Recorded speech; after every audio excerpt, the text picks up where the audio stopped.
Most people often wonder what it takes a child to become an elite athlete in any sports in their children's future. A parent or coach who finds that a 6-year-old already shows promise of potentially succeeding in elite sports, for instance because of their natural abilities, may find themselves conjecturing on when to introduce their child to specific sporting activities. What stages the child should go through, nutrition considerations, among other factors. To address these questions, various development models that recognize that the development pathway is an essential consideration for the transition of a child to an elite athlete have been advanced.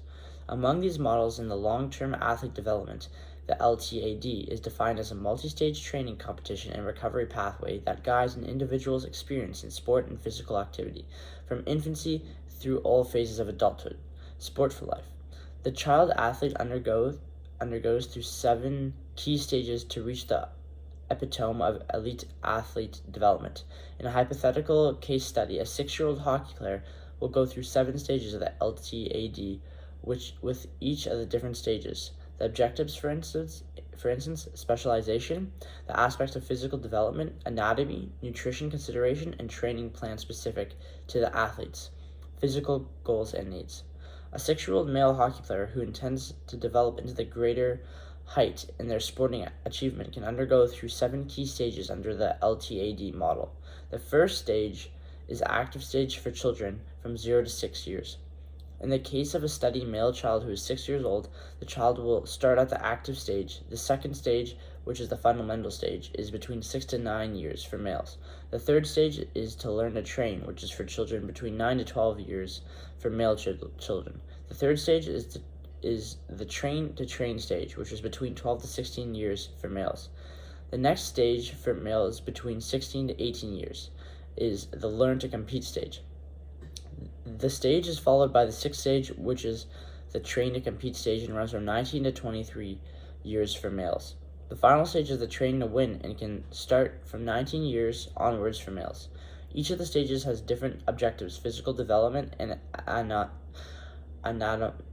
anatomical characteristics, among other factors. In the first stage, which is the active stage, the child develops the fundamental movement skills. The 6-year child is still in the early development stage. Consideration of the child's age of development should consider the chronological age, relative age, developmental age, skeletal age, sport-specific training age, and general age of an athlete. The child should acquire fundamental movement skills including catching, gliding, running, striking, and jumping, among other skills that lay the foundation for further complex movements. The fundamental movement skills in the active start stage prepare children for a physical active lifestyle. The activities that the child engages in should incorporate the fundamental movement skills in different environments that result in physical literacy. For instance, in the water environment, physical literacy can be achieved through swimming activities. On the ground, physical literacy can be attained through athletes. In the air, movements through gymnastics. And on ice and snow, sliding and skating. Children at this stage should start with learning to skate program, followed by a learning to play program as the child starts his initial steps into playing ice hockey. The different activities reflect the developmental, skeletal, and other dimensions of the age of the participants. The training plan for the active stage under the LTAD program includes different activities. These include 50 to 60 ice sessions, 2 to 3 ice per week, 7 to 9 skaters per team without full-time goalies, 16 to 20 cross-ice game days, 34 to 40 quality practices. The training plan fits with the goals and needs of the development stage of a child in the active stage under the program.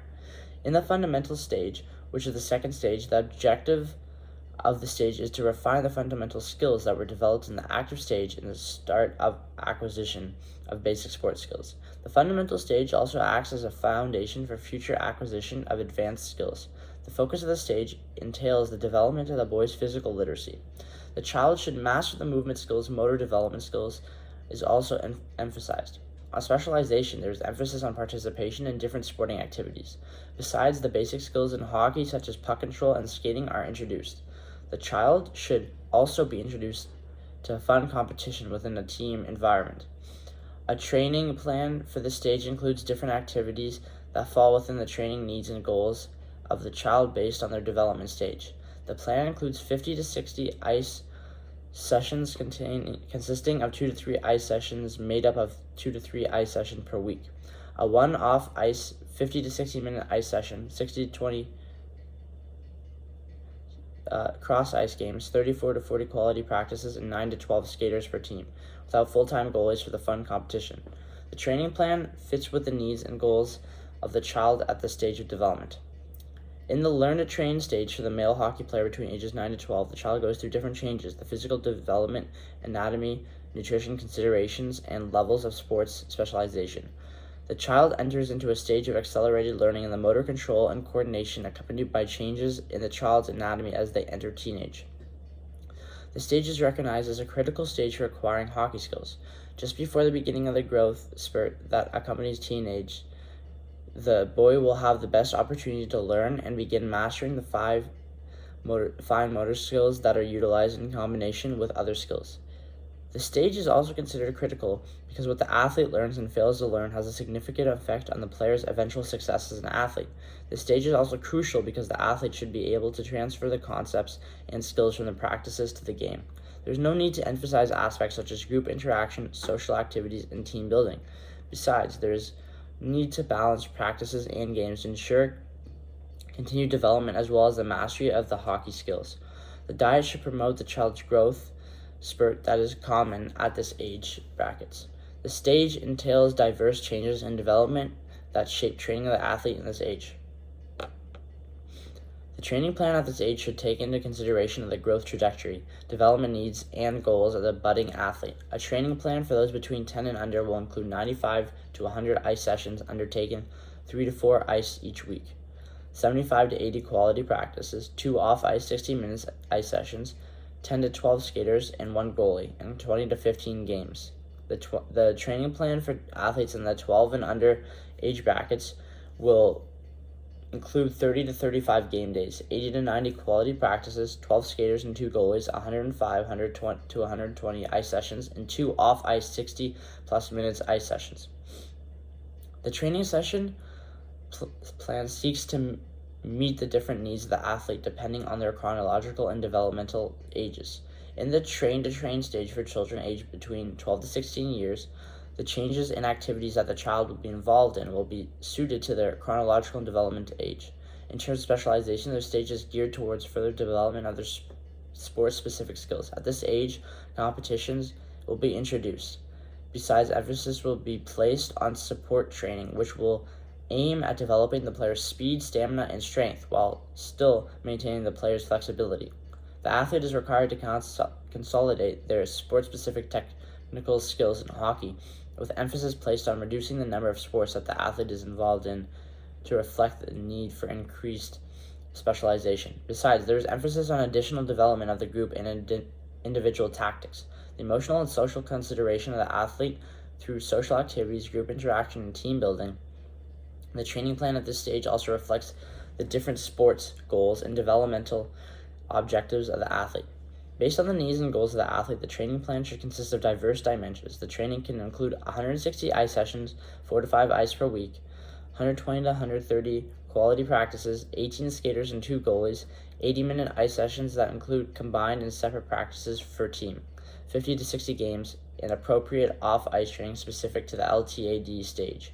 The training program is appropriate for the needs of the athlete at this age. In this learn-to-compete stage, the hockey athlete will engage in activities suited to their development, needs, and sport-specific goals. This age, the athlete will be prepared for the competitive environment. To achieve this goal, the athlete will continue with refinement of their technical skills and their ancillary skills. Focus will also be placed on developing the player's physical attributes. The focus will be on optimizing the fitness of the athlete with the athlete beginning their specialized ice. Training will also be individualized to the specific needs of the skill development, mental preparation, recovery, and fitness of their individual athlete. There will be an increase in the training volume together with intensity training. Emphasis will also be placed on competition, with the focus now shifting to the performance. Besides, the training programs will stress upon the development of tactical and technical skills that are specific to a given position under competitive conditions. Finally, an emphasis will be placed on the mental skills that are crucial for the performance of the athlete. The training will emphasize the changing needs of the athlete in the specific sport and physical development of the athlete. In the learn to compete stage, different activities will be included in the training plan to reflect the stage of development of the player and the sports and desired objectives and goals of the athlete in training. The activities include 200 ice sessions 5 to 6 times every week, 80 minutes of ice sessions separate and combined practices for position or team, 50 to 60 games, 130 to 140 quality practice, 18 skaters and 2 goalies, besides necessary off-ice training that is suitable for the specific LTAD stage. The training plan activities that will help further achieve the goals and needs of the player at the stage.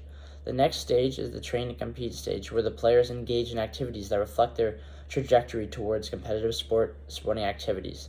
At this stage, the key objective is to transfer from a training environment to a new competitive environment.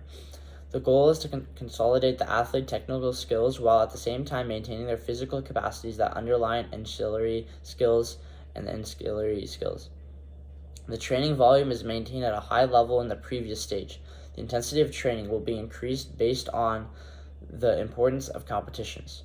Training is hockey specific. The athlete will most likely have to move from their home for competitive environment training that fit their level of athlete's development. The training program for the train compete stage can include a 10 plus months of year training. The player will engage in disciplined hockey specific training.